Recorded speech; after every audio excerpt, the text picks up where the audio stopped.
Élections législatives 2024. Élections législatives 2024. Sur la radio des Français dans le monde. La radio des Français dans le monde vous accompagne sur votre chemin démocratique à l'occasion des élections législatives. Vous êtes Français de l'étranger, vous avez des questions, nous avons les réponses.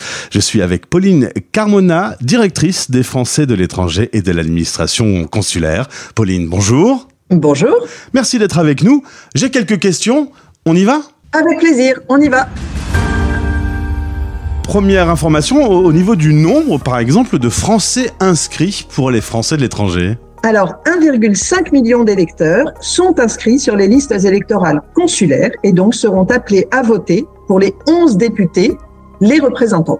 Alors évidemment, on parle souvent sur notre radio du fait qu'il y a 3 millions de Français qui vivent l'expatriation. Tous ne sont pas enregistrés.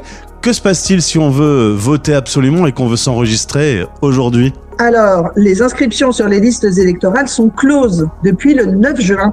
Sauf quelques exceptions, en vertu de l'article L30 du Code électoral, dont vous pouvez retrouver les détails sur le site Service public. Il s'agit de situations extrêmement spécifiques, mais le message, c'est que les inscriptions sur les listes électorales sont closes. On pourra rappeler de nombreuses fois que c'est quand même toujours mieux, et même hors de ces élections, de s'enregistrer lorsqu'on arrive dans un pays d'expatriation. Ah, c'est toujours mieux lorsqu'on arrive à l'étranger et qu'on y réside pour une période supérieure à 6 mois.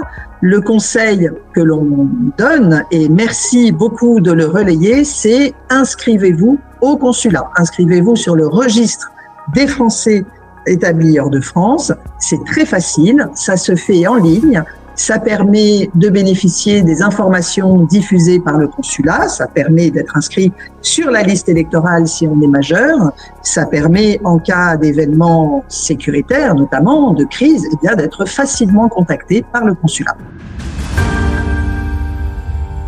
Pauline Carmona, directrice des Français de l'étranger et de l'administration consulaire. Merci pour ces éclaircissements. Bon courage pour ces préparatifs imprévus, surprise de cette fin de saison. Au plaisir de se retrouver sur la radio des Français dans le monde. Merci, au plaisir. Plus d'infos et de podcasts, rendez-vous maintenant sur françaisdanslemonde.fr.